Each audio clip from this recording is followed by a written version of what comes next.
You're now listening to Sound Talent Media. Check out more shows at soundtalentmedia.com.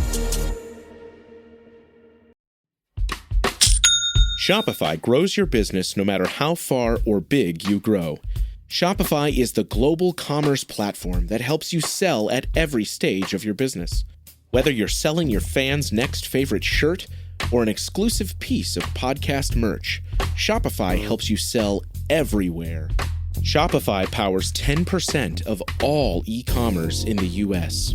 Allbirds, Rothy's, Brooklinen, and millions of other entrepreneurs of every size across 175 countries. Plus, Shopify's award-winning help is there to support your success every step of the way. Because businesses that grow, grow with Shopify. Sign up for a $1 per month trial period at shopify.com/income, all lowercase. Go to shopify.com/income now to grow your business, no matter what stage you're in. What is up, good people? Welcome to another episode of the podcast. I posted on my Facebook page recently.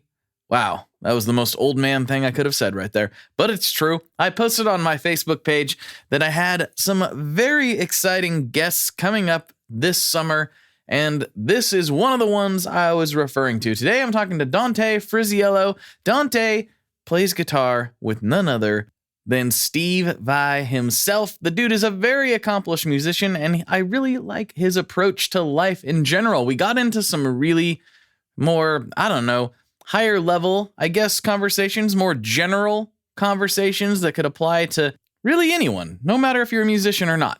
But we also get into some gear nerdery. It's just a really good chat. I think you're really going to enjoy it. So maybe we should just get into it. Why not? Let's do it. Come on.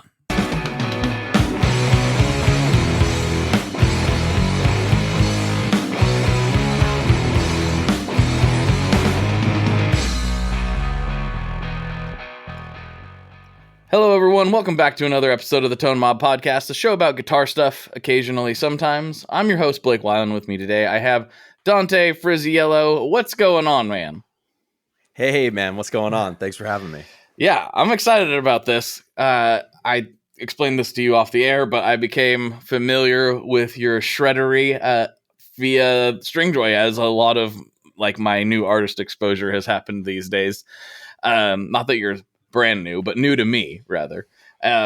You're killing it over there, man. And I was just like, I gotta get this guy on the podcast, get the story. I'm not gonna spill the beans just yet because I want to get it straight from the horse's mouth for the audience. But thanks for taking the time to come on. Thank you, Blake. Thanks, man. I appreciate that. It's grateful to be here, man. You got an awesome thing going. Thank you. Well, Dante, I think the best place to start would be go way back, hop in the time machine, take it back in time. How did you get to where you are today? You know, obviously you're working with a lot of different companies. You're playing with some pretty huge people and are just known as a go-to guy for guitar stuffs of all sorts. So how did you get to this point? When did you fall in love with the instrument? All that jazz. Thanks, man. Well, that's really kind of you to say. Well, I guess the guitar origin story, it starts, I quit guitar once. That's one of my favorite things to tell people. I started learning Mary Had a Little Lamb and acoustic, and I just thought it was so lame. So I quit and I started playing Guitar Hero. And then thank God for my older brother who, Ricky, he was around once and he saw me playing that plastic guitar and he was like, dude, you can't do that. I'm sorry, but I can't let you do that. Please tell me you have a real guitar. And of course I did, the old acoustic, and he grabbed it. And I remember sitting in my old house and watching him play. The first thing he started playing was Interstate Love Song by Stone Temple Pilots. Mm-hmm. And I'm just sitting there watching him play. And it was like, I felt the entire universe collapse around him. And it was, complete tunnel vision and absolute, spiritual awakening. And at the time I was 13, just about to start high school. And this is usually when most of us guys get hooked on a guitar or a sports car or whatever it is, or both. And for me, yeah. yeah, watching my brother play that guitar, man, I felt this overwhelming sense that it was what I wanted to do. That was like the most truest thing I had felt in life up to that point. And then I went on and I got an electric guitar, and I started learning, Zeppelin and stuff. And then I was hooked. That was when I really got hooked. And for the next, rest of the years on until now I'm 31. I've been playing, and it's been the center of my life one way or another, regardless of, where I've been at. I've been through a couple careers, I guess you could say. I went through a traditional career path and ended up in the music industry, against my better financial judgment, but in favor of serving my emotional hunger. This is where I ended up, and I'm much happier here now. So that was where it all started, with the guitar. So if you don't mind me asking, because I similarly, as we just talked about, had a few different careers before landing in a music adjacent industry. What were you doing first? So like you fell in love with it, and it became your number one thing, as it did for probably most people listening to the show. But what was it that you were doing, and then how did you get over that hump? Well, I went through high school, then I went on to college, University of Florida, go Gators. And then after UF, I went straight to law school, and I went to law school in DC. It's very competitive, very expensive, very stressful. And then after law school, I practiced law in DC. So I was in DC for 6 years, 3 years of school, 3 years of practice. I worked in like big law firms and did antitrust primarily. And music was sort of in the back seat at the time in terms of the amount of time I spent on it. In terms of where it was in my heart, though, it was, being a lawyer was my side hustle, like emotionally. Yes. Time-wise, that wasn't the case. Between whether it was school or working, I was putting in, 50, 60, 70 hours a week on law, and then scrounging up the energy and the will to try and do something with guitar on the side. But the turning point for me there, really, my first year of law school, I very quickly realized that I was chasing all the wrong things. I was chasing prestige. I was chasing money. I was chasing a career that everyone told me I would be good at because I like to argue. I was good at public speaking. I'm a very passionate guy. And for some reason, people think lawyers are very passionate public speakers when it's not really the case. That hasn't been my experience with the attorneys. That's maybe the case of what you see on, Suits or whatever, but like it's, there's not really a real life Harvey Specter, maybe one or two, but I I realized really quickly that I was chasing the wrong things, and I was really far away from home. I was on my own. I was paying all this money for school. I was a little scared, and I think what I realized was if I spend the rest of my life doing something I don't care about and something that is not the right thing for me, my life is not going to be good. I'm going to be unhappy. I'm going to be sad. I'm going to waste my life, and more importantly, waste all my potential because, I feel like, and I think this is pretty much true for anybody, I mean, you can do whatever you want. You don't have to do something that you think is the quote unquote right thing, and I always believe that about myself because I was never good at music naturally. I was good at sports naturally. I played baseball. I was really good, really fast. And I got it. I got sports without much thought, but I did not get music without thought. Music took a lot of work for me to understand and get good at. So it was sort of always an uphill battle emotionally. Like I would love to be a musician, but it's not even in the cards for me.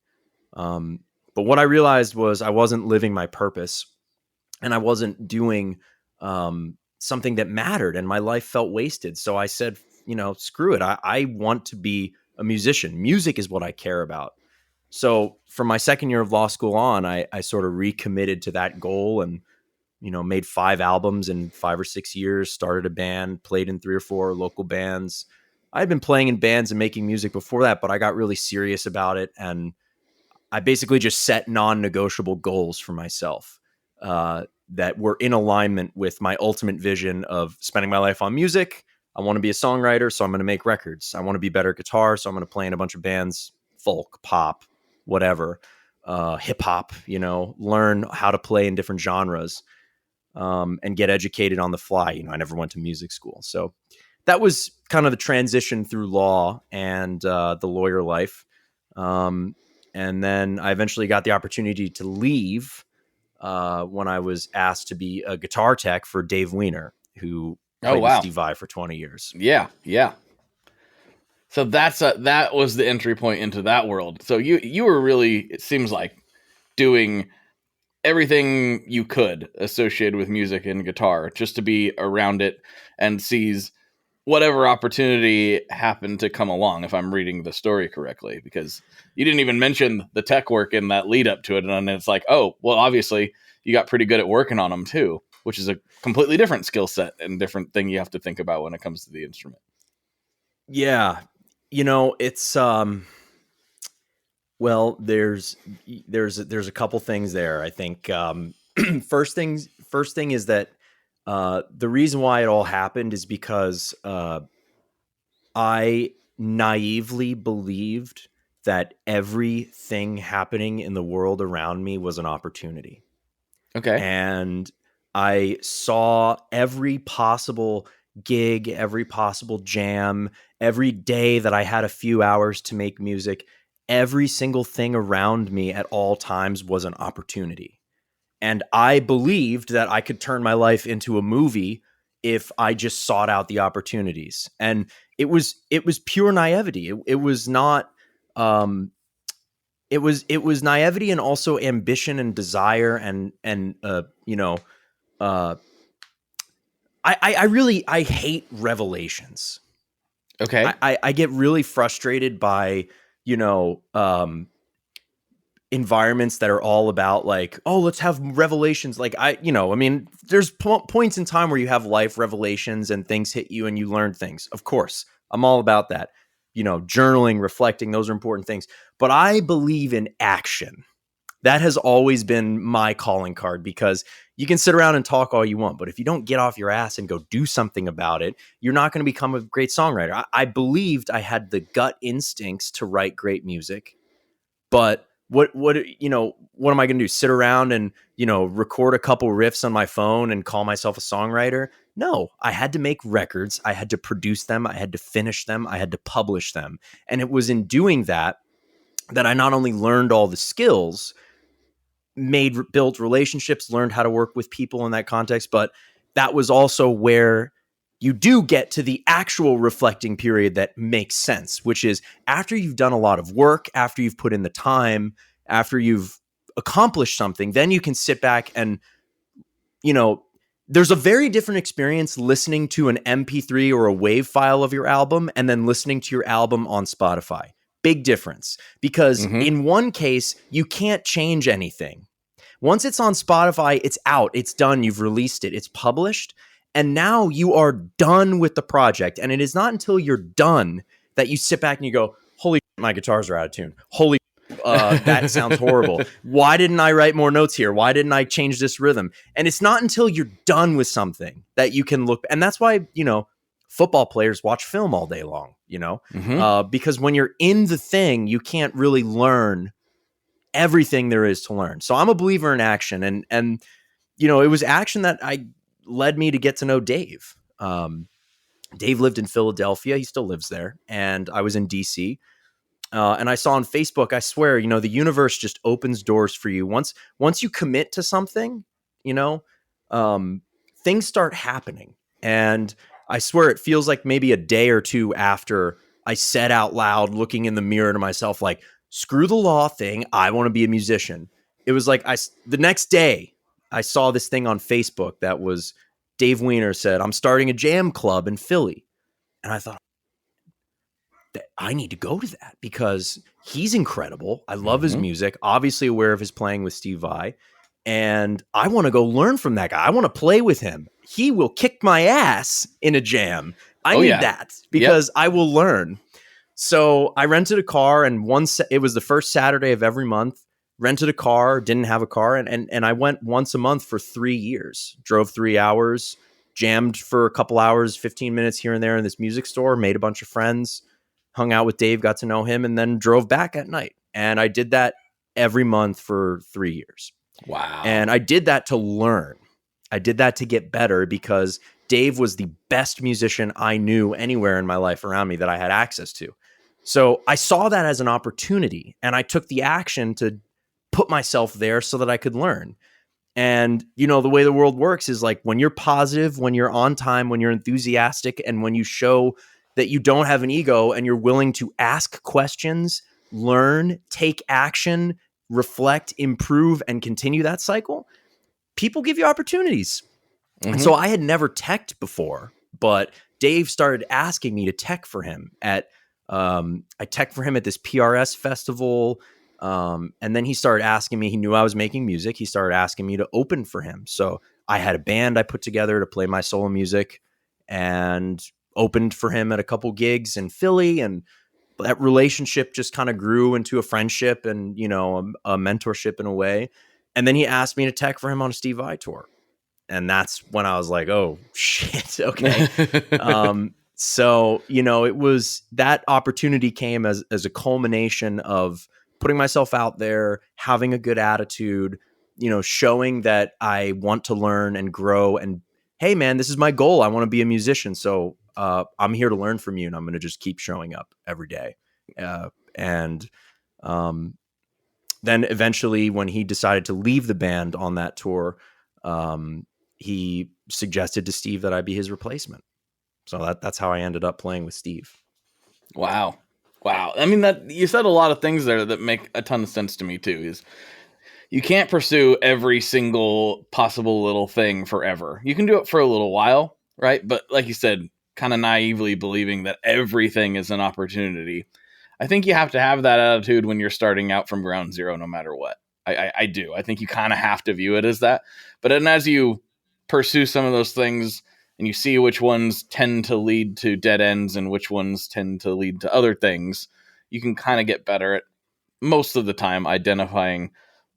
An unfortunate way to put it is what's worth your time and what isn't, because you only have 24 hours in a day.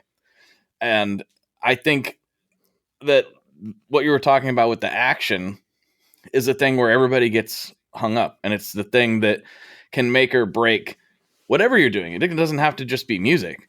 It could be any type of life that you want to lead.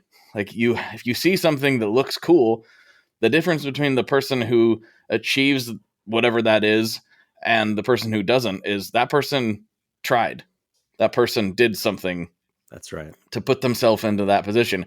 And 9 times out of 10, maybe it didn't really work, or it only kind of worked, or, you know, it was like, oh, well, that was good, but not as good as I was expecting type of thing. But you have to try. A lot of people want to do things, and it feels like only about 2% of them will actually try to do the thing. And I don't know if that's right. I pulled that stat out of nowhere. That could have been, that's made up. But, it's a little bleak, but it's probably accurate. I mean, that was, for me, you know, it's a very different set of circumstances and no, it's actually not that different. With just maybe a little bit different points in life, I guess. But I similarly was like, I don't want to do this forever. I'm like, I tried so hard to get exactly where I am, and it sucks just as bad as when, you know, like I'm making a little bit better money. That part's great, but I'm gone from my family just as much. I'm not, you know, being present as I want to be. I'm still like, this is, and I'm not doing anything that I care about in the slightest. And it feels a little bit bad to me in some ways to say those things, because I was trying really hard to get to that point in my career, and I thought that was going to be it when I got there. And it wasn't. And I think people need to realize that it's not usually too late. You know, I don't want to say it's never too late, but it's almost never too late to make a change. You know, when you find yourself in that situation, whatever it is, you know, people live, what's the average age? They live to about 80. So, I mean, if you're anything under that, there's an opportunity to make a change there. And I think more people need to realize that it's not too late to try new stuff. Yeah. Yeah. Well, not to downplay the realities of mortality, but I think whether you're 17 or 70, looking in the mirror and saying, "Oh my God, this is my truth," is a powerful and necessary thing for you, regardless of your age. And regardless of your career, regardless of how you make money, regardless of any of these things, the spirit, the mind, the body being in alignment towards a goal, towards something that it believes in, towards a purpose. Not only does that give us purpose to wake up in the morning, it gets us excited before bed because, man, I can't wait to wake up and do this thing tomorrow.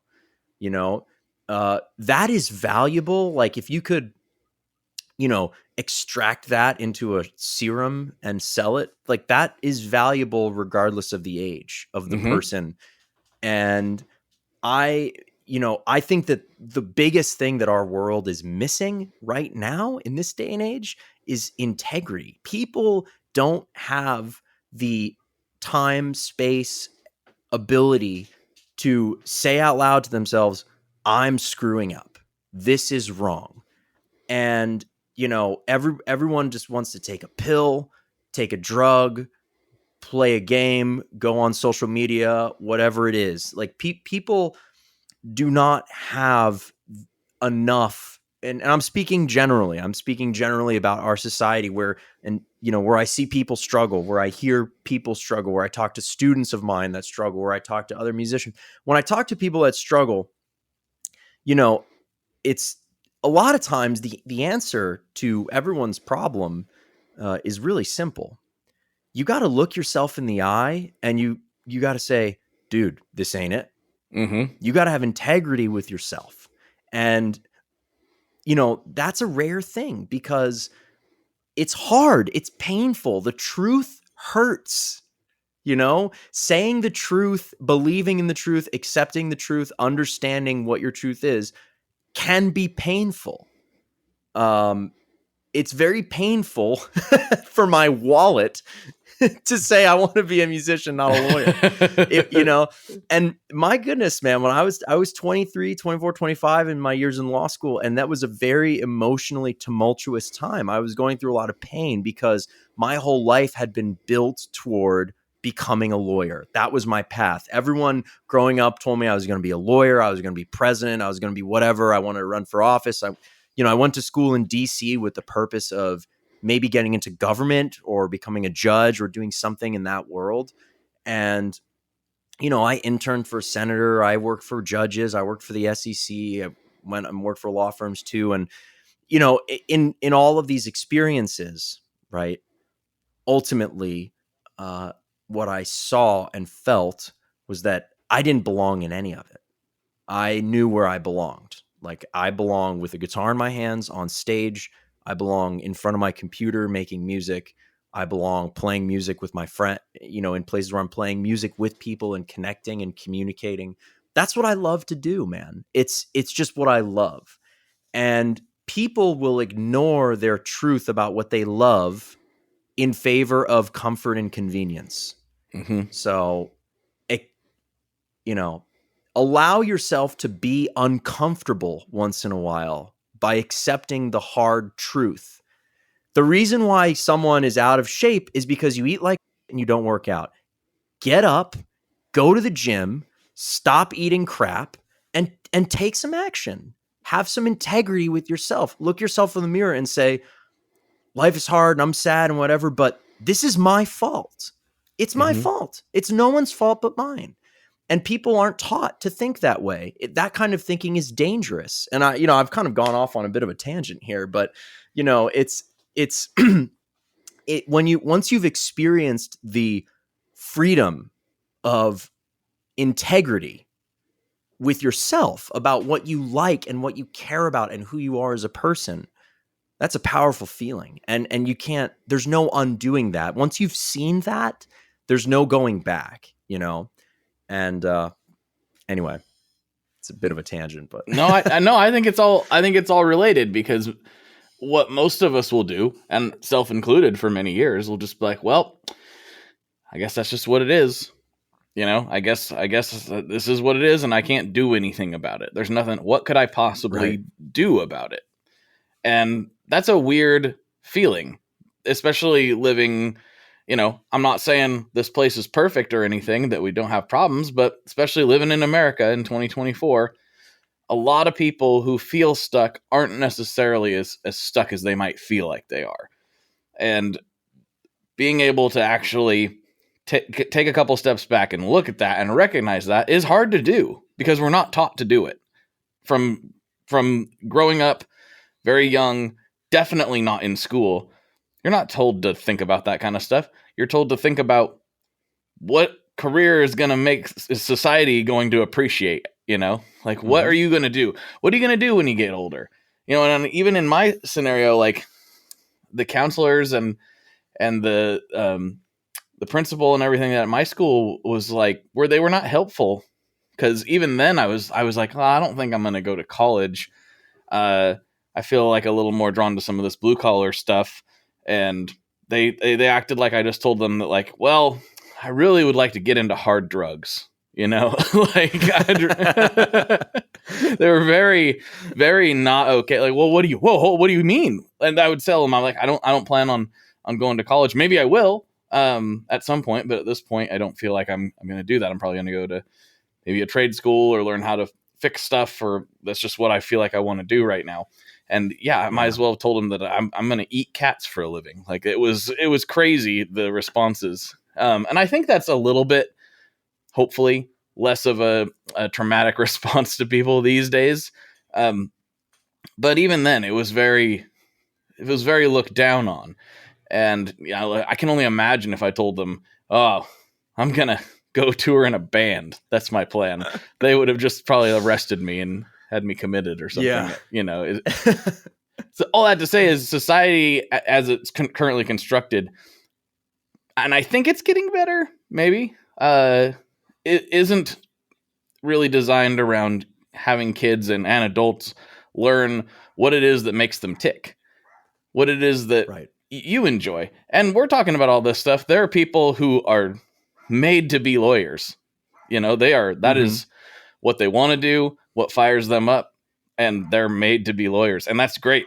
We need that. There are people who really want to do what I used to. Some people really, I knew guys that really enjoyed just working on machines. And I kind of do when I'm not having to do it every single day. But there's some people who are just wired for that. And I think understanding your internal wiring should be something that's somehow at least encouraged in our education system, and it super isn't. Hi, I'm Vincent, and I'm here to talk about the Mercury X. My dad's always going on and on about how cool Maris is. He really went off on one about the Mercury X the other day. He said something about a 4,800 hertz sample rate and 99 preset locations and 33 banks, and something along the lines of the most advanced reverb pedal ever devised by man? That's all true, but I only care about one thing. This pedal sounds sick. So make sure you check out the Mercury X and all the other fine products at maris.us, as well as fine retailers worldwide. All right, Dad, now can I have my Pocky?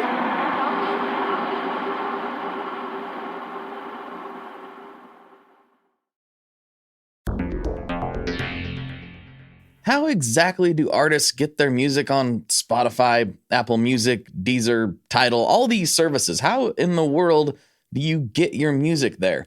Well, in the past, you had to use something called a record label. But these days, you can use DistroKid. DistroKid is the absolute easiest way to get your music up on streaming services, and it's the most affordable way to do so. Not only do plans start at $22.99 for the entire year, that's less than $2 a month, DistroKid also does not take a cut of your streaming revenue, unlike some other services out there. Even better if you sign up by going to tonemob.com/distrokid. That's tonemob.com/distrokid. One more time, that's tonemob.com/distrokid. You'll get 30% off. That's right, 30% off their already extremely reasonable prices. So go to tonemob.com/distrokid and get your music out there.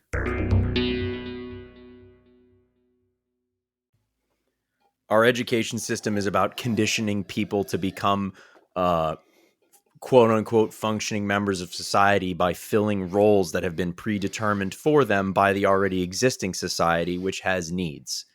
And that's not education. That's conditioning. Right. Why do you need good grades? So that you can be smart and be good and get a good job, like be a lawyer or a doctor or a pilot or a businessman or whatever. You know, well, guess what? You know, what if that person wants to be a chef? Do they need good grades in mathematics to be a chef? Maybe to be a baker, not a chef. but you know what I'm saying? And it's like we need chefs as much as we need business people, arguably more so than we need business people and politicians. And you know, we need chefs. We need musicians. Chefs are very important to me. And very, very important to me. Absolutely. I use food analogies constantly when I teach because they're always very relatable and universal. And I love to cook. I mean, I'm a paisan, so what the hell, you know? I mean, I love to cook, and every recipe that says 1 clove of garlic, I put in 5. So we're gonna get into that later. I promise you. Oh yeah. So before we get into the food stuff, which we definitely will, in theory, this is a guitar and gear show. That doesn't always prove out to be true, but you started with the acoustic. What did the gear journey look like? Obviously, you've got this sick Abasi now. Let's take the guitar journey now and see what that. Oh, the guitar journey. Yeah. Okay. Well, my first guitar was a Blue Johnson acoustic, of course, which I loved. I loved the blue, and my first electric guitar was a BC Rich Mockingbird. Yeah, it was. And when I brought that thing home, I thought I died and went to heaven. It was the coolest thing ever. And I had a little 10-watt custom amp. I actually just gave to one of my cousins because he's learning guitar. So it's still in the family. I like to keep gear. I don't believe in selling it, you know, as much as possible. I agree. I totally So I had agree. a BC Rich Mockingbird, and then very shortly after the BC Rich era, I started, you know, I went through phases where I, you know, lusted after Les Pauls and PRSs and Strats, and you know, I always dreamed of having a Sunburst Strat and Tobacco Burst Les Paul, and you know, of course, I just always had my BC Rich, and then and then I got the hankering for Ibanez too. I got that hankering really hard. And I wanted a gem more than I could breathe. But I actually never got one. Still don't have one. But after the BC you probably Rich, know a guy that might be able to. Maybe make something happen. Yeah. Yeah, but after the BC Rich, I saved up and I got a PRS SC Paul Allender guitar, which was like purple and gold and had bats on the inlays. I remember and those, it was really sick. It was really sick, man. It was very cool. It was super hot pickups and fun, like really flat top with a binding. It was great guitar. Also still have it. It's behind me. And then I got let's see what came next. After that, I guess it would have been my first Ibanez, which was an RG 770 reissue from the 2008 run. They made 250 in blue and red, and I found a blue one on Craigslist, and I snagged it. And that guitar, also right next to me here, I have it. You want to see it? Yeah, I do. Of course, I do. This was the guitar There you that go. I put all my big hours into. This was the guitar that, you know, I really took myself on the playing journey with. I did so many gigs with it, and then if you want to see the purple PRS, I can grab it too. No, I mean, hey, what I do like looking at guitars. Hold on. Let me grab it. Yeah. Let me grab it.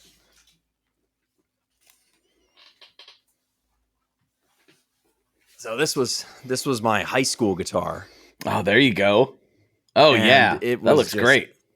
It was a beast, and I still love it. I use it for, I use it for like drop tunings and messing around with different tunings. And when I was recording one of my early albums, I didn't have a 7-string, so I put heavy strings on it and I tuned it to a low 7-string without a high E, so it was like a 6-string 7-string. Yeah. And that's how I recorded some low notes. And then after that, after the Ibanez, I picked up a couple things along the way. A Fender Tele that I still play constantly. It's just great vibey guitar, and another PRS acoustic. I love PRS. They're super, super nice guitars. And then I got a Kiesel as well, a 7-string chambered, beautiful, fancy top and everything. It's a really great guitar. I still love the way it sounds. It's got a very bulbous, heavy sound, and I like that still term, use it for bulbous. I still use it for recordings. I mean, most of the modern 7-string sound is very, very sharp and aggressive and punchy, and I'll never get rid of that Kiesel because it's bulbous. It just sounds huge and warm, and it's got a great sound. And then after that, that was around that I didn't buy any other guitars for a long time. And unlike, I guess, a lot of lawyers, I didn't buy too many.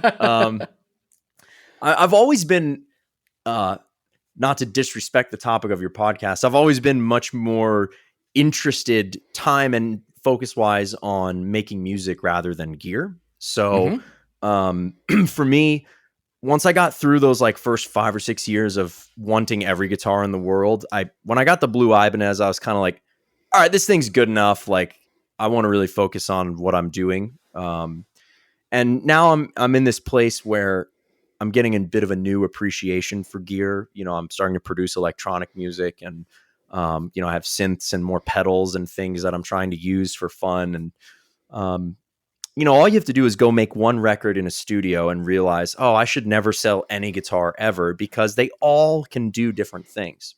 And then once I started playing with Steve, had the opportunity to seek out different companies and, managed to get my hands on my red Abasi Legion guitar.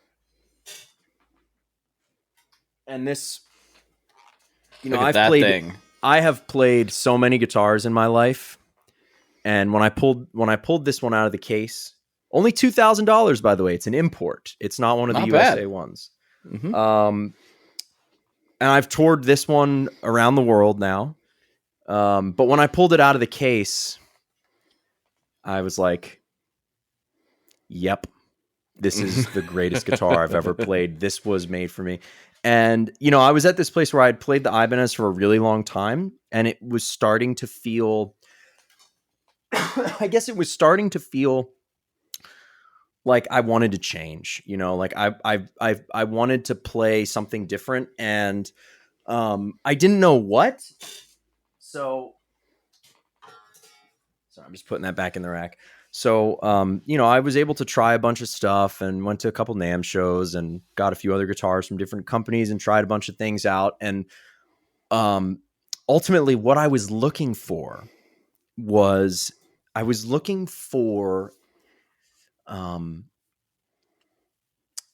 the guitar that could propel me kind of timelessly, if that makes sense. I wanted something that was very new, something that was modern, something that was beautiful, sexy. I don't want to play a guitar that isn't sexy. You know, it Of has to course. be, it has to be sexy. And I kind of wanted it to look like a race car and not like an old piece of wood. Not that old pieces of wood aren't sexy, but I wanted it to have an energy and an ethos of propulsion and of aggression and violence and power and control. And the thing about every other guitar I played that, you know, and I love colorful, flashy guitars. I kind of have a colorful, flashy thing. That's kind of always, you know, just been what I've been drawn to. You know, the Ibanez is like, you know, super blue. And but the thing with the Abasi is it's a little bit stealthier. It's a little bit more under control, but it is out of control. Like the guitars are just unbelievable. And when I picked it up, I felt the energy. I felt the timelessness, the futuristic feel. I felt the, you know, modern classic kind of energy. And then I plugged it in and I played through the Fishman Fluence pickups and whoa, dude, whoa. Those things are out of this world. I had played Fluences before, but the Tosin signatures are so dialed for the things I'm looking for. It was just the perfect match. And then of course I got these other Abasis. I got the white one with the lightning bolts. I love that one. That one's super cool. Yeah, here, let me grab it. People always ask me if I named my guitars, and I never did because I thought it was lame. And then I was like, you know what? I want to name them. So the red one is named Ginger, which was named by my tech, Scout. And Scout also did this lightning bolt inlay. This is called Zap. I love that. And the cool thing about the lightning bolt, dude, is it's not paint. It's actually fluorescent epoxy. Oh, I didn't realize that. So the inspiration was, have you ever seen those tables where people fill old pieces of wood with epoxy and they color it and then they like, you know, put things inside the epoxy? Yeah, like an epoxy river or something it's called, or something. Yeah, something like that. Yeah, that was the inspiration. I thought, what if we just filled it with like a liquid so that it looked liquid and not like paint? And Scout found fluorescent epoxy. And it glows like bright orange under blue light, which is super cool on stage. And then my other Abasi I just got last year. And this is a USA model, so these are more expensive. But this is an Emmy. It's their double cut. Oh, I don't think I've seen that one. And it's a 7-string with a floating bridge, which is kind of a Steve Vai requirement that you have a floating bridge. But this is my Xbox 360 guitar, green, white, and black.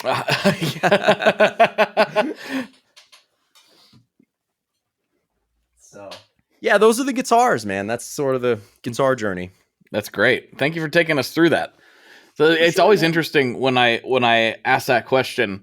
You know, a lot of people, especially if I talk to somebody that's in like a super down-tuned, like heavier band, when I talk about like the guitar gear journey, they almost always start on the opposite end of the chain and go with their amps. They're like, well, at first I got this, you know, Marshall, whatever. And then they're like, and then I got this, and now I'm playing a Diesel or like, you know, whatever. They always start on the amplifier side and work backwards through the chain. And so I'm always curious when I'm like, because I can say guitar, I can say gear, whatever I say, and they'll everyone has their own end of the chain they seem to focus on first and then work backwards. So it's been a while since anybody's actually started at the guitar side for a guitar show. Yeah. It's kind of funny. Okay, PSA, guitars are way cooler than amps. No offense, but guitars are way cooler than amps. You can plug the guitar into anything. What good is an amp without a guitar? That's true. You can't do anything with an amp if it doesn't have a guitar with it, right? And weirdly enough, I'm like on an amp like lust right now. I just want like all the high gain heads. Like, give me all of the high gain heads. I don't know why. I go through phases like that where there's a certain particular thing that I'm really into for a little while, and then slowly but surely it'll evolve into something else. It never goes away. You know, my wallet would like it to just go away at some point, but I don't think that's going to happen. At this point in my life. But so, what amps are you using? Well, currently I'm working with Victory. I'm a Victory artist, and I have my Victory Super Kraken next to me here, which is That's one on the list. that is the greatest 5150 you've ever played. And I will say this because I feel like I'm obligated to share this story. When I went on my first tour, I did bring the amp. I eventually had to switch over to modeling for live use, and I used Fractal because of travel reasons, gear, budgets, and all that kind of stuff. We had to trim down for flying around South America and Asia. I couldn't carry an amp and stuff. But on my first tour in Europe, I did bring the Victory. I carried it onto the airplanes in a bag because I didn't have a road case that fit it. But I wanted to play it because it is incredible. And one night, I think my third or fourth gig, after the show, there was a point in the full Steve Vai set where I would play like a 3-4 minute solo, and Steve comes up to me as we're walking back to the green room after, and he's like, man, that Victory during your solo, he said, that's one of the greatest guitar sounds I've ever heard. And I was like, whoa, dude. That's pretty big ups. That is. That's really big. It's like he's heard a few guitar sounds in his day. He knows guitar sounds, and he said it was one of the best he's ever heard. And it's interesting because that tone was a volume rolled off, finger picking, clean kind of tone for that moment. Wow. Okay. Yeah. So the Super Kraken can really, really do it. It can clean up and it can kick ass. It is like a 5150 with just a little bit more, I'm not going to say gain, but it's a 5150 with like even more sort of snappy responsiveness. It is just really, really, really hot responsive amp.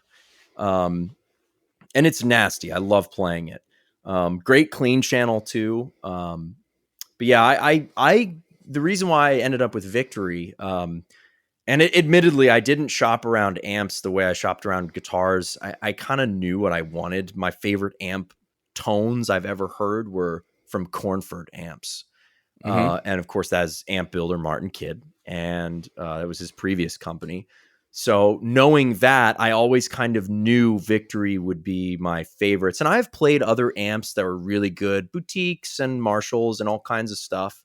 I tried all kinds. I have used things over the years, but when it came time to like, okay, I need an amp for tour. Of course, it was very convenient because once I got connected with Stringjoy, the Victory connection worked naturally because of Alex, the artist rep, who works for both those companies. Of course. So he was like, dude, do you have any interest in Victory amps? And I'm like, yeah. That's like my favorite. That's my favorite amp company out there at the moment. These are just amazing, the Victory stuff. And there's so many different amps and different things. And, so he got me a Super Kraken, and it's just, it kicks so much ass. And I have a couple Victory cabs, that I just got these sick red and white Victory cabs that I had on tour with the Satch Vai tour. Nice. Victory just, makes incredible stuff, man. There's such a diverse range of tones, and they're really, really good. Really, really, really, really good. Before that, my first valve amp, like I said, I had that little 10-watt custom amp. My first valve amp was a PV Valve King. Hey, also kicked ass. That's a good amp. Very good amp. It kicked ass, and I used to run my Boss GT10 directly into the clean channel. And if you were to ever look up my first band on YouTube called Chasing Xanadu, a Rush cover band, we're still on YouTube. I was running my GT10 through a PV Valve King and got some pretty nice tones out of it. So it was, I always wanted to play valve amps. But I also was into modelers, because my generation, modelers already kind of existed when amps did. So for me, they were kind of like on the same playing field. I didn't spend 20 years only using amps and then, what are these little computers? It's like, no, this is like a way to get tone, and an amp is a way to get tone. So I've always been using modelers, and once I got my hands on Fractal, it was like, that's just the best. It's the best. So I use Fractal a lot. I use it at home. I use it for on the road stuff. It's super bulletproof, and yeah, man. So and in the Fractal, I use Cornford models and a couple other things. I also have a Synergy head, which I do very cool. love. And I have a whole bunch of modules, and like the Bogner Uberschall is really sick in that. So, you can get all different kind of sounds out of all different kind of amps. I've actually found that the more important thing for making your sound what you want it to be is the cabinets and the mic placement. And with that being the case, it kind of puts you in the position where modeling is really the only solution, because even when you're on tour with crews and semi trucks and all that stuff, like, do you really think your cabinet and your mic is going to be placed exactly the right same way every day? And even if it is, you're playing in different rooms, you're playing with all these different variables, different power, different stage volumes. So there's so many variables, and there's so much mic bleed that, from my experience now, touring professionally with in-ears and everything, going direct is the way, man, because you get the exact sound you build in your studio, the exact sound every single night. No variables, no worries about anything. It's just plug it in, turn it on, and there's your Fractal patch with the exact cabinet and the exact microphones you like and the exact placement. And there's no variables. And when it's coming through a PA, everything sounds digital or analog. You can't tell difference. You can't tell difference.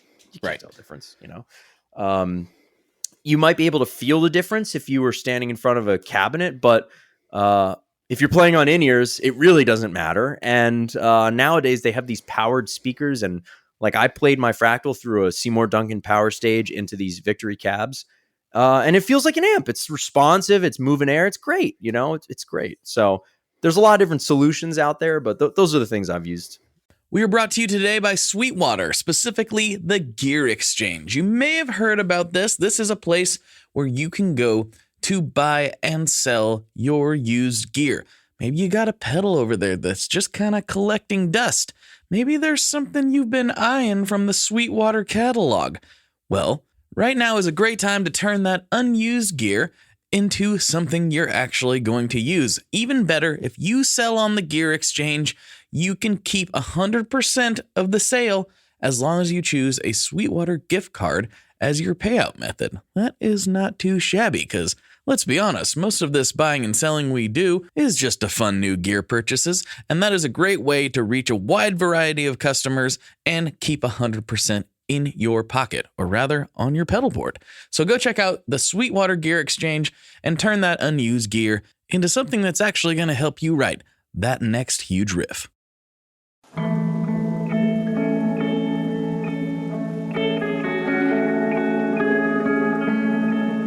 Hello there. I'd like to introduce you to your new best friend, the Chase Bliss Audio Lossy. Lossy is a collaboration between Chase Bliss and Goodhertz. And it's meant to give you some control over those weird digital artifacts that come with very compressed audio. You're hearing it right now. All the changes that are taking place are strictly coming from my playing dynamics. I'm just interacting with the pedal and letting it do its thing. In some true stereo goodness. If you'd like some more details about Lossy, I invite you to head over to chaseblissaudio.com.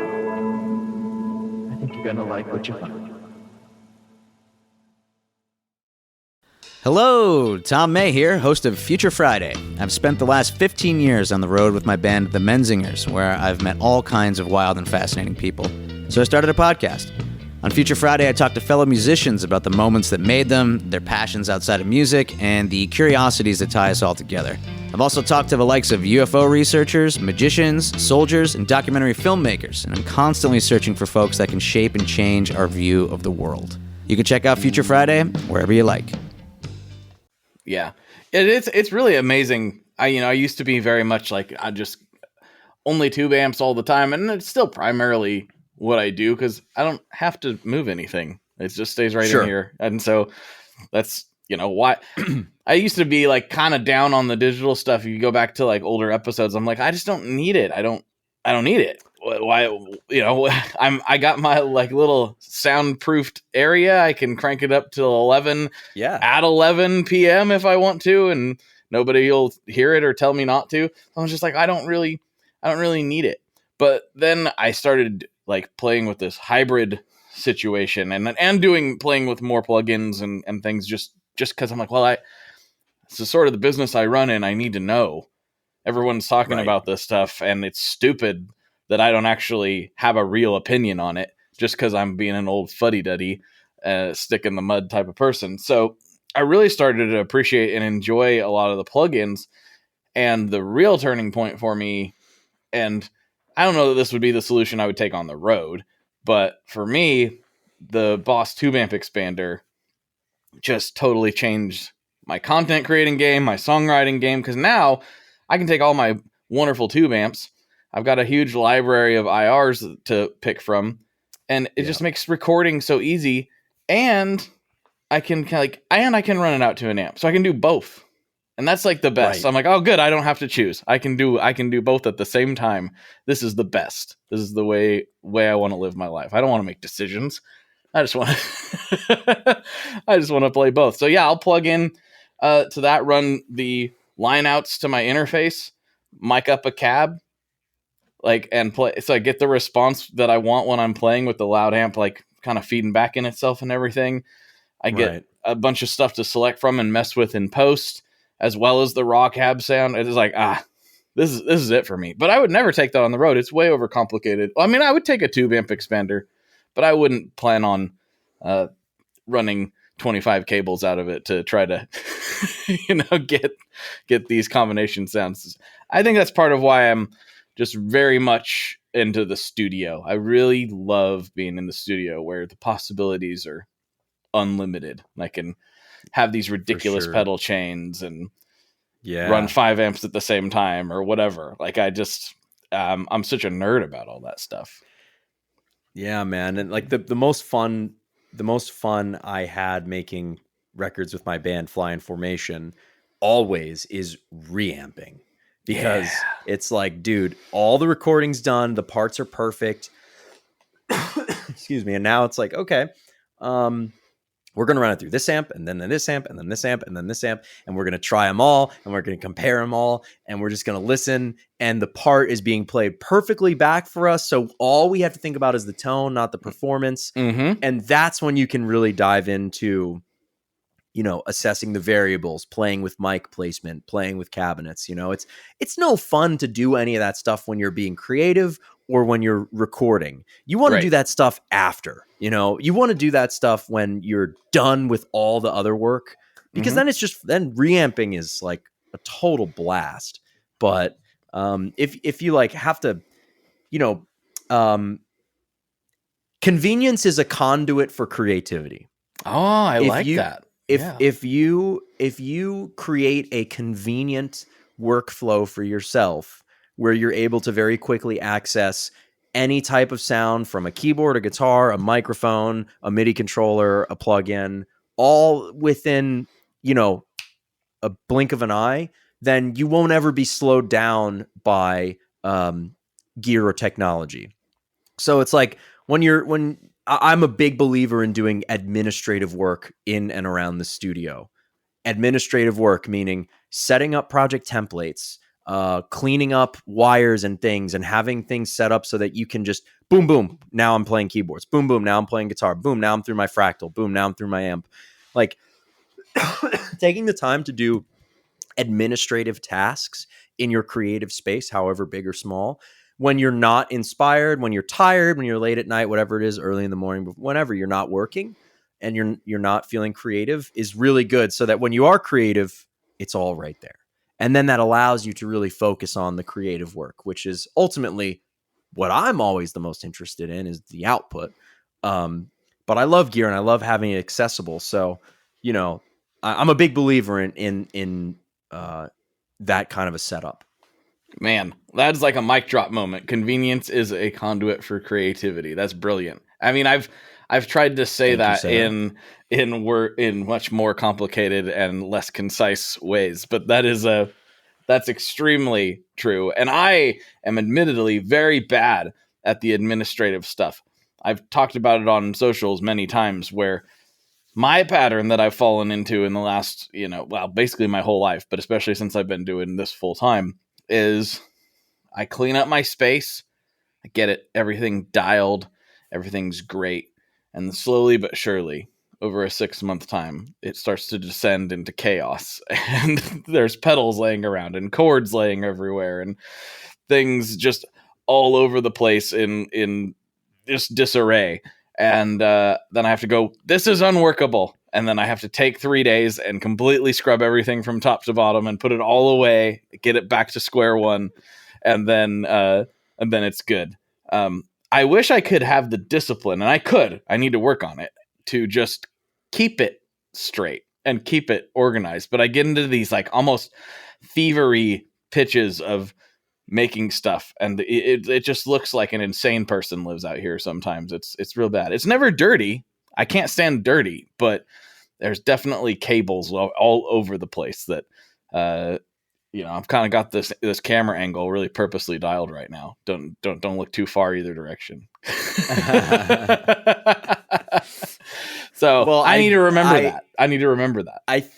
I think that I'm totally paraphrasing and butchering this, but Einstein said something along the lines of, a busy or messy or cluttered desk is the sign of an active mind. So I'm going to tell that to my wife. So just tell yourself that, hey, look, Einstein worked in a mess, so I can too. That's what I'm going to tell myself and everyone around me. This is just the way it is. It's an active mind. Or you could be a responsible adult and take 10 minutes to clean up every day or every other day. That way you don't have to spend 3 days doing it every 6 months. No. I'd way rather spend 3 8-hour shifts every quarter cleaning up my chaotic mess. That makes way more sense. Oh, jeez. But that does give me an extra kick in the pants to do some rewiring. I'm like, yeah, I've been needing to rewire this desk for a while for the new way I'm working, instead of just running things all over the place. So I appreciate the problem with having gear is the more of it you have, the more problems you create. The more power you need, the more space you need, the more wires you need, the more snakes you need, the more furniture you need. So I have been making music on an $8 desk from IKEA since 2017, and I still have it, and I still carry it everywhere with me. And I was thinking, I'm like, I just moved into this new apartment, and I'm like, I should spend some money and get a real studio desk, get some rack space, maybe get a couple of rack things and a rack mount power, and let's get really pro. And then I thought about it, and I was like, no, that's way too much time and effort that is going to be wasted thinking about things that don't ultimately matter. So I was like, you know what? If I keep it simple, I use my SSL2 and all the cables to switch between my synth, my fractal, my amps, my direct. I'll just leave all the cables on the corner of my desk, and when I need to change one, I'll just reach over and switch it out. I don't need an 8-input interface. Come on, I can use 2 inputs. So I've saved myself. I try to keep it simple because if you have a simple set of tools, that in and of itself can be a creative limitation, and so much is done nowadays with software. One of my favorite music producers of all time is Tycho, and Scott Hansen is his name. He goes by Tycho, and I have his art all over my studio. And my house. I'm just obsessed with him. And I watched this studio interview he did, and my God, that guy, I mean, his gear is just beautiful and everything's so intelligently laid out. And that's where I pulled the inspiration of having everything just 1 second away. You know, he has a guitar station that's all set up. All he has to do is flick it on and he's ready to record. And I really believe in that convenience. But, you know, at the same time, what he says in this interview, he says, my main instrument is the computer. And I was like, whoa, dude. Whoa, that's out there. But in today's day and age, it's very true, especially if you're making any type of electronic music, which is what I'm getting into now. Like I mentioned before, I'm really getting into producing electronic music. And that, of course, can be entirely done on a computer with no technology. So most of the time I have my headphones on and I'm using Serum and Ableton plugins and stuff.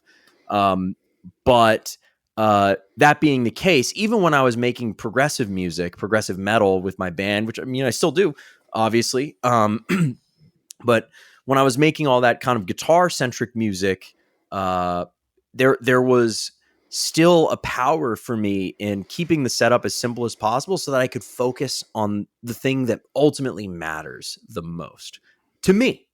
Again, to me, which is the creative output. You know, that's always been my driving factor. So how do I assemble my gear and my space in a way to make the creative output maximally efficient so that I can spend more time doing what I love and less time cutting cables? Because I hate doing that, you know? Of course. And some people love it. And dude, if you love it, like, more power to you. That's amazing. That's brilliant. It's a craft, and I would love to have a big desk with some racks and all that stuff. But I'm just not there yet, you know? And I mean, I'll probably maybe get there eventually, but I'm not there yet. And I'm happy with where I'm at. It's good. I got what I need, you know? It's one of those weird things too, where if you all think like, I'm going to be here in this space for a good long while. Like I don't see myself necessarily moving in the near future, you know, maybe in the next 5 years or so. But if you all think you might be moving, you know, and then you kind of hardwire everything into a nice patch bay and you get it all dialed and everything, it's like, wow, moving just got 20 times harder than it needed to be. That's right. It's like not like, oh, I have to move this one. Like, no, this just became a huge project, like to undo and remove. And I'm already, look, because my wife and I do talk about it. We're like, yeah, one day we'd like to get out a little more rural, like to have a bigger studio and all that stuff. But and she's like, it's gonna take a week just to pack your shed up. Just to pack the shred shed up. I'm like, yeah, it really probably is. Because I'm going to want to make sure I have everything. And if I'm going to do it, I should do it right. And write down everything as it's going into boxes. Make sure I've got it, you know, where it's going to go. Because I've never really done that. And it would be the perfect opportunity to do it. So I'm like, oh, you're not lying. The more, my grandpa's always said, he's like, the more you own, the more it owns you. And I'm like, man, is that true? That is so true. It is. Mm-hmm. It is. Well, hey, we are knocking on the door of the end of the main episode, and I've got a couple classic questions I like to wrap the show up on. But before I do that, I like to give the guests the chance to take the floor, plug anything you want to plug, shout out anybody you want to shout out. The floor is yours now. Go ahead. Oh, okay. Well, my band is called Fly in Formation, and we just released our second album called One Within. And it's an instrumental progressive rock and metal album. It's our second record, and we're super, super proud of it. It pulls from a lot of different influences. It's got a lot of shreddy guitar stuff, but a lot of, you know, melodic stuff, and it's songwriting focused. So we've got 2 albums out. This is our second one. We put out a couple of hilarious music videos as well. So I would certainly appreciate it if you checked out the band and our music. And the other thing I would say is my Instagram page at Dante Frisiello. That's where I'm going to be showing all of the songwriting and music producing that I plan to do, because I'm going to be off tour here for ostensibly a decent chunk of time for the first time in 2 years. And I just built this new little studio. It's an IKEA desk and a laptop. But I built this thing so that I could stay in here for 12 hours a day, 9 days a week, and produce a bunch of music. So I'm going to be doing a lot of that and sharing a lot of it. So if you're interested, you want to keep up, I would say those are the things to check out. Thank you very Sweet. much. Sweet. All right. And for the listeners, of course, those links will be down in the show notes, whether you're on YouTube, Spotify, Apple, wherever the words are on the platform that you're looking at, go down there. There will be a link there for that stuff. All right. Final questions. First one. What is your favorite Boss pedal? My first pedal ever was the Blues Driver. Oh yeah, very solid. So that was my first, and I owned it. So I can say I'd have to say that one because I owned it. But if we're gonna say Boss Roland, the guitar synth thing that Pat Metheny uses, the GR300 or whatever it is, that thing's pretty crazy. That's a bucket list item. I would love to own one of those. And I know they have a ton of synth pedals like that now, but I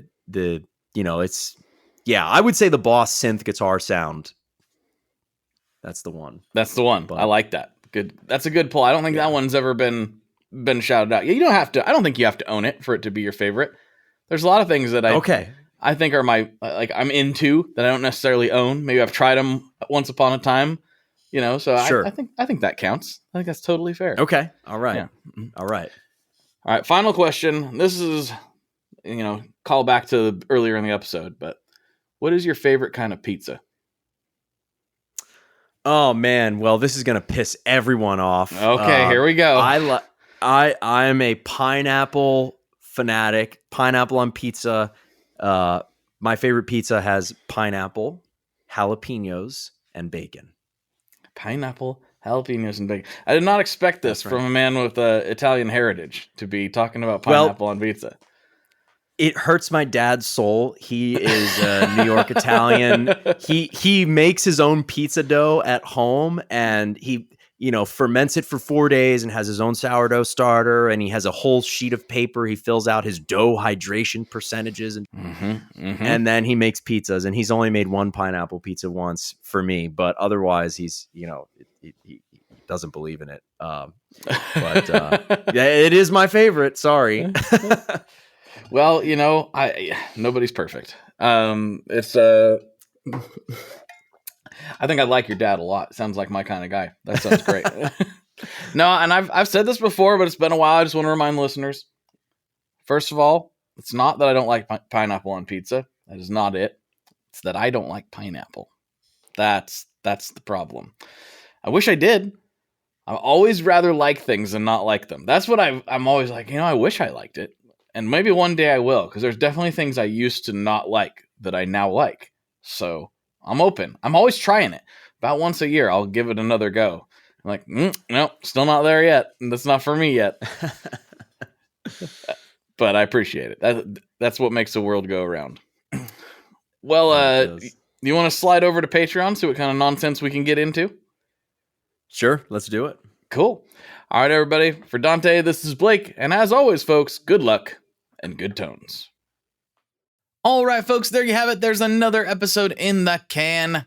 I think you're going to really like Dante's Patreon episode. If you would like to support this show, if you would like to help keep this thing going, if you would like to literally help keep the lights on over here in Tone Mob Land, and you want to get bonus content, you can go over to Patreon, where for just $5 a month, you can get access to the extra special bonus conversations that I'm having with all of these people, including one with Dante that I think you are really going to enjoy. Make sure you go check out Dante on the interwebs.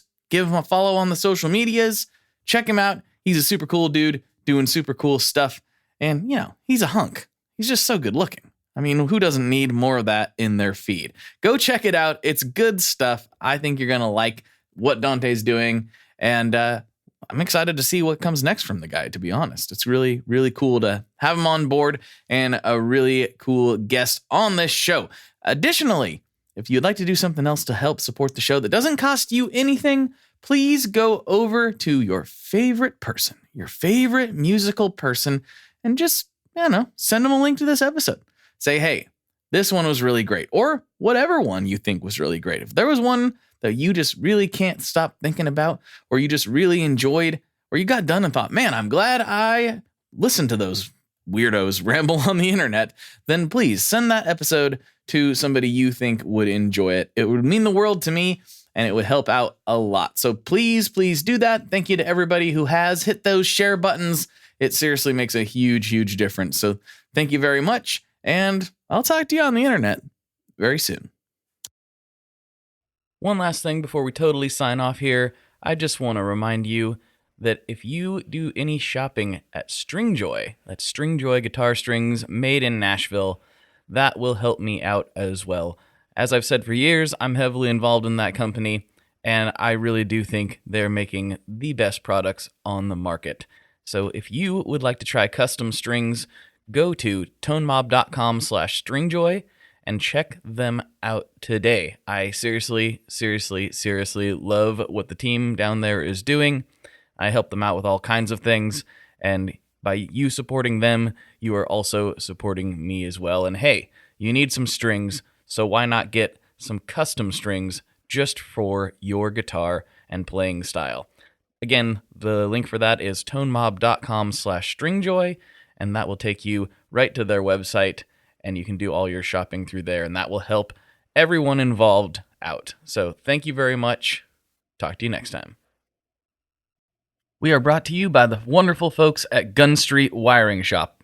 Yes, Gun Street Wiring Shop. I've talked about them before. I used to say based out of Bend, Oregon, but guess what? Sean moved to my neck of the woods. Sean's in Portland. Sean is awesome and has helped me with a bunch of stuff lately. And if you have wiring needs for your guitar, he can help you too. If you want to get weird with it, he can get weird. If you just need to spruce things up a little bit, there's your guy. He takes all the guesswork out of doing your guitar wiring, and he makes it simple, and his customer service is top-notch, and I can't say enough good things about Gun Street as a company.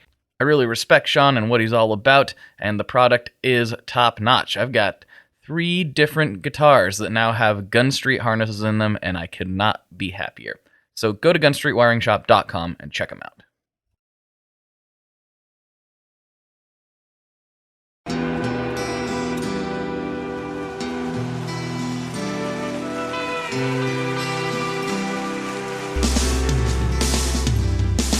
I don't think it overstates things to say that the Beatles were the greatest gift to entertainment and culture of our time, a secular religion, if you will, with their universal appeal and demonstrable impact on people's lives. I'm Robert Rodriguez, host of Something About the Beatles. With every episode, I speak with historians, musicians, artists, and Beatle witnesses, all in the service of fresh insights into the most joyous cultural entity the world has ever known. I hope you'll join me and listen to Something About the Beatles, now on Evergreen and wherever you get your podcasts.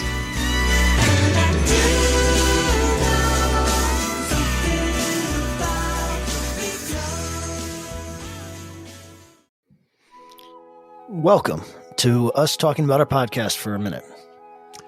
What's the name of that podcast? That's Axe to Grind, and right now you're going to be getting a little taste of it, right down to the shaky microphone and all. And my name's Bob. And my name's Patrick, and usually we're joined by Tom. Tom's the best. Tom has a real grown-up job that requires him to be at work, but we talk about decidedly not so grown-up things like hardcore music and things that people that like hardcore music tend to like. So that could be the latest shows, revisiting classic material, talking about the new classics, all the little dorm room nonsense that you imagine from niche music podcasts that you either love, want to love, or hate. Yeah, imagine all the emotions that you have towards a genre that has impacted your life, and then condense them down to an hour to 2 hours a week. So triangulate your speakers, think about jumping off the bed, singing along, dancing like an idiot, and listen to Axe to Grind podcast. Hi, this is Chad Nicefield. And this is Justin Press. We're the host of Making Waves, the Shiprock podcast, a part of the Sound Talent Media Podcast Network. We're inviting you to sail away with us on an epic journey in musical enlightenment. Every week, we bring you only the best artists in rock music and discuss everything from the cruise to the stage to the saga of being a professional recording artist. We'll have lots of special guests along the way, so tune in every week. Your stateroom is available every Monday morning, so welcome aboard.